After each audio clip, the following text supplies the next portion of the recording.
Hey folks, my name is Merle Hacker and I'm a private lands biologist for Kentucky Fish and Wildlife. And my name is Randall Alcorn and I'm a farm bill biologist with the Kentucky Fish and Wildlife. We recently conducted a survey with landowners across the state. And one of those things that come out of that survey that I was shocked with was the fact that a lot of the folks didn't even realize that the private lands program existed. And of those who did, they didn't really understand the services that we provide. So today we'd like to take a moment and share with you some of those services. So Randall, could you take a moment and just explain a few of those services that we can provide to landowners?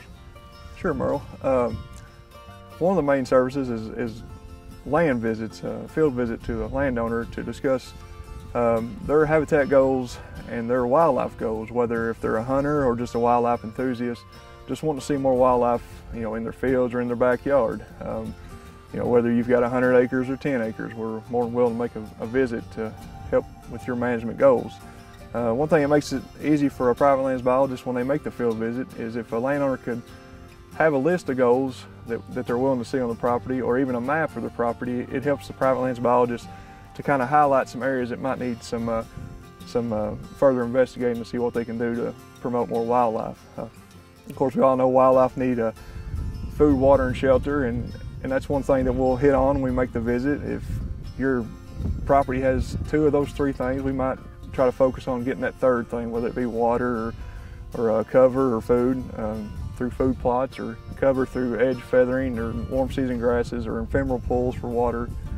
And then we also take into fact what's around your property. Is what's your neighbor doing that he might be doing something totally different on his property, and then we can do different things on your property that mix up the habitat. So to get them going from his property to your property, or staying on your property, we take into a consideration the whole picture, not just looking at your 100 acres or your 10 acres. We try to focus on the habitat surrounding the area. Some of the other things we do, which is a major problem right now, is invasive species, especially in the bluegrass region. You mainly got bush honeysuckle and multiflora rose. That's something that we look for when we're out there, because bush honeysuckle is a huge problem that can take over a forest understory and limit the ability of native species to regenerate and come up, which wildlife tend to forage on. Those are some of the things we look for, and just pretty much trying to keep your goals in mind and how we can better achieve those goals for you. I think what you was talking about, the neighboring landowners and them having maybe one or two things that you're lacking on your property or vice versa, is extremely important, because this state's over 95% privately owned.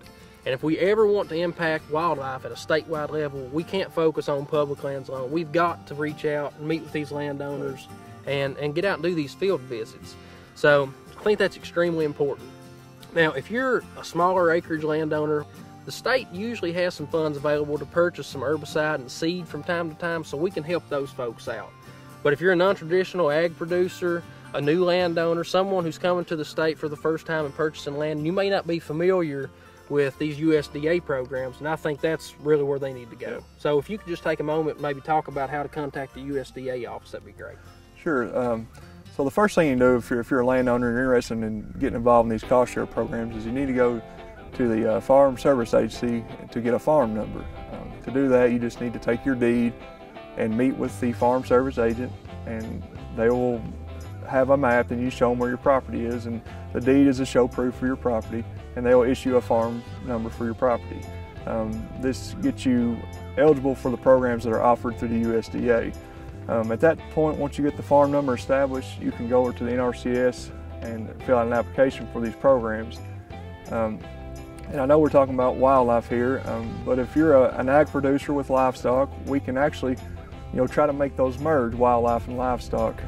We can do that by fencing off streams or fencing off forests and creating wildlife corridors, even through that, things of that nature. So we can really merge agriculture and wildlife together, and I think that's a key thing we need to remember here is it all plays a role in each other. I think it's important to remember too that this is a free service. This is something that we're going to come out and we're going to do at no charge to you at all. If you would like to contact me or any other private lands biologist across the state, it's really simple. The best way to reach us is go to our website at fw.ky.gov. On our home screen, there's a tab, Find My County Contact. Click on that. Through there, you can search through every county in the state, and once you select your county, you'll have a list of the names from the SEPL to the conservation officers, to the private lands biologist, all the way down to the fisheries biologist. So that's the easiest way to reach us. If you would like to know more about the USDA programs offered through NRCS, the best way to locate those is to do a search, Kentucky NRCS. That'll bring you to the USDA homepage, and you can click on programs, and it'll show you all the programs available through USDA NRCS that can be a source for your property.